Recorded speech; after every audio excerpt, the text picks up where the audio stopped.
Bien le bonjour, j'espère que vous allez bien.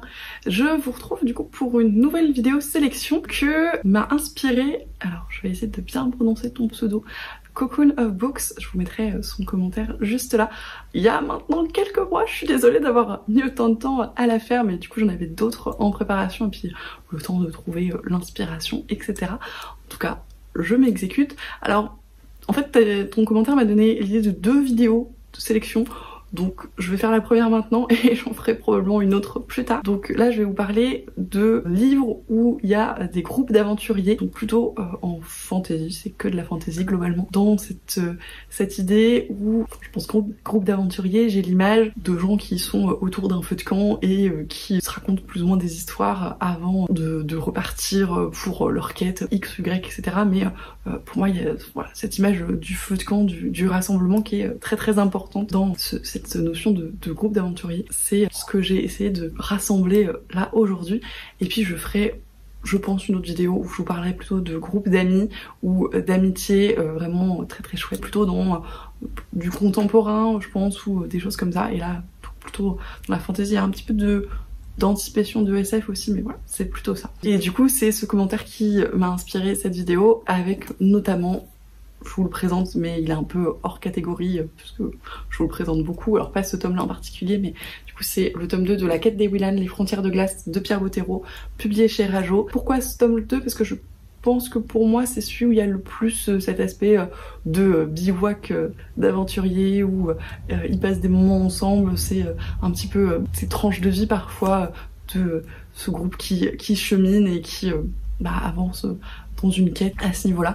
J'aurais pu aussi mentionner tout ce qui est le Hobbit, etc. parce qu'il y a beaucoup cet aspect-là, je trouve, de groupes qui cheminent avec les bivouacs, avec les aventures en cours de route, etc. Mais c'est vrai que je l'ai pas pris là dans cette vidéo. Alors je l'ai pas en physique, mais je l'ai pas noté. Mais voilà, pour moi le Hobbit c'est un petit peu ce côté-là aussi. En tout cas, Les Frontières de Glace de Pierre Bottero, pour moi c'est le livre où vraiment il y a cet aspect aventurier autour d'un feu de camp, qui se racontent des trucs, qui ont leur amitié qui naît, etc.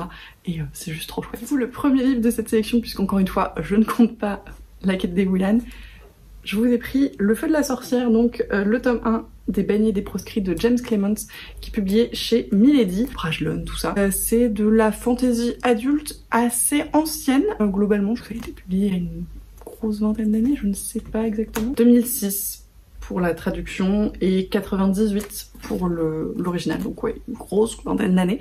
Donc avec les défauts que peut avoir la vieille fantasy, qui est pas extrêmement féministe, extrêmement moderne, mais qui était vraiment très agréable quand je l'ai lu à l'époque. Alors pareil, ça doit remonter à une dizaine d'années maintenant. Je l'avais lu en lecture commune avec l'amie avec laquelle on lit maintenant les Robin Hobb, mais c'était vraiment très chouette. C'est vraiment de l'epic fantasy par excellence, avec ce monde à sauver, ces différentes créatures qu'on rencontre en cours de route, cette magie que le personnage principal donc ici apprend à maîtriser, et puis pour sauver le monde, hein, très clairement.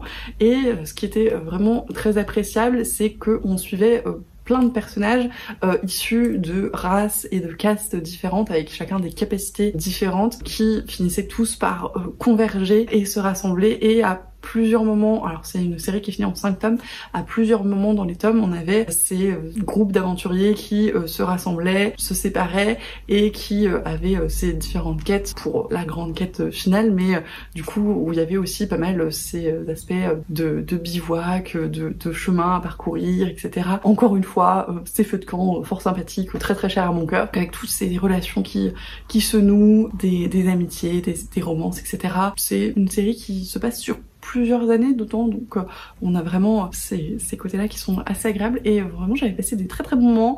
Il y a pas mal de retournements de situation, pas mal de trucs qui sont assez originaux et qui étaient vraiment très agréables à découvrir. En plus il y a une petite mise en abîme du récit, puisqu'on commence à chaque fois les tomes où c'est quelqu'un qui raconte en fait l'histoire de cette sorcière et de ce qu'elle a fait, et on n'arrive pas trop à savoir si elle a fait des bonnes choses ou pas. Initialement on sait pas trop comment cette histoire va finir, et du coup on est un petit peu tenu en haleine à chaque fois où on a ce personnage qui raconte son histoire, parce qu'on sait pas trop si il la voit comme une figure positive ou pas, et cette ambivalence est très intéressante. Donc vraiment c'est un livre que j'avais vraiment beaucoup apprécié. Encore une fois, ce côté groupe d'aventuriers qui essaye de sauver le monde, c'était très chouette. Un roman résolument plus moderne, résolument plus féministe, et d'une autrice française en plus, c'est toujours agréable. Les illusions de Saveloire de Manon Fargeton, également aux éditions Milady, qui est aussi une grosse pavasse. Alors pour le coup c'est un stand-alone, c'est un tome unique, même si c'est dans le même univers et dans une espèce de continuité de l'héritage des rois passeurs, qui est je crois le premier roman de Manon Fargeton que j'avais lu avant celui-là. Je préfère largement les illusions de Saveloire, qui je trouve a beaucoup plus de maturité et qui n'a plus les défauts que pouvait avoir l'héritage des rois passeurs, qui parfois était un petit peu simpliste pour moi dans le verbe et dans le scénario. Là on est vraiment dans tout ce que j'aime en matière de fantasy, avec en plus des personnages extrêmement attachants, un vrai propos de fond assez féministe, assez moderne encore une fois, assez engagé, qui est extrêmement agréable à retrouver dans ces pages. Toute une histoire autour donc de ces magiciennes qui sont complètement rejetées et même tuées par les magiciens qui veulent avoir la main mise sur le pouvoir et supportent pas que des femmes puissent en avoir aussi.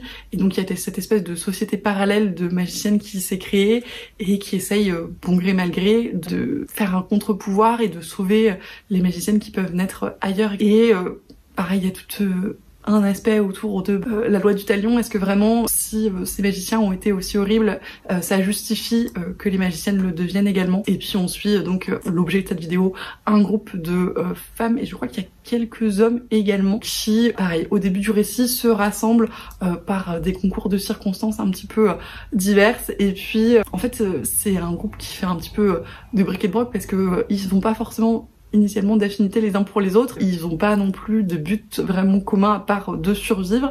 Et puis en fait il y a des relations qui se nouent, ils finissent par s'entraider, ils se séparent pour mieux se retrouver à plusieurs moments du récit, et il y a vraiment ce fil rouge de relations que j'ai beaucoup apprécié. Alors il y a pas tant de bivouac, je crois. Il y en a un petit peu, mais pas tant, parce que ils sont un petit peu aussi en fuite dans une grosse partie du récit, donc ils n'ont pas trop le temps de se poser et de tailler un beefsteak.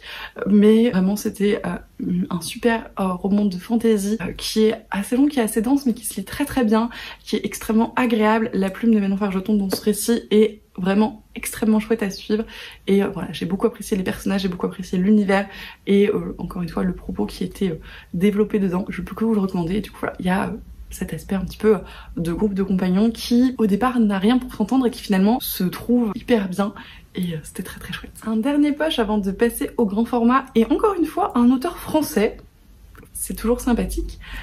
La Horde du Contrevent de Alain Damasio, que j'ai chez Folio SF.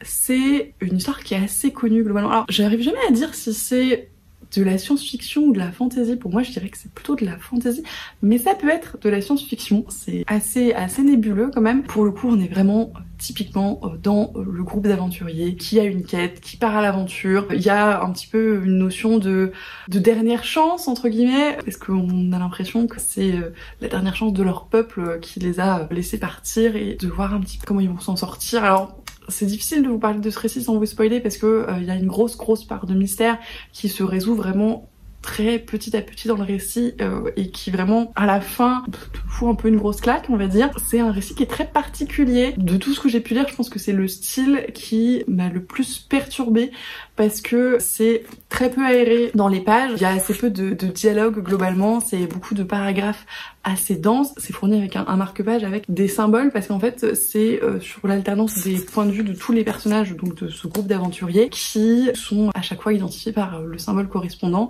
et qui ont chacun un style de narration extrêmement particulier, et ce qui est extrêmement intéressant du coup dans le récit, parce qu'on est capable de l'identifier alors par leur symbole et de par leur narration, mais elles sont vraiment toutes extrêmement diverses, extrêmement reconnaissables, et ça en fait un roman un petit peu étrange, parce que vraiment avec un style que j'ai jamais vu ailleurs du tout, et qui est très intéressant, mais qui rend la lecture parfois un petit peu complexe pour moi. Voilà, c'est pas le livre que tu lis sans te poser de questions de manière extrêmement fluide, etc. parce que il y a beaucoup d'éléments de langage un petit peu différents, il y a beaucoup de styles différents, et à chaque fois ça fait un petit peu réfléchir quand même.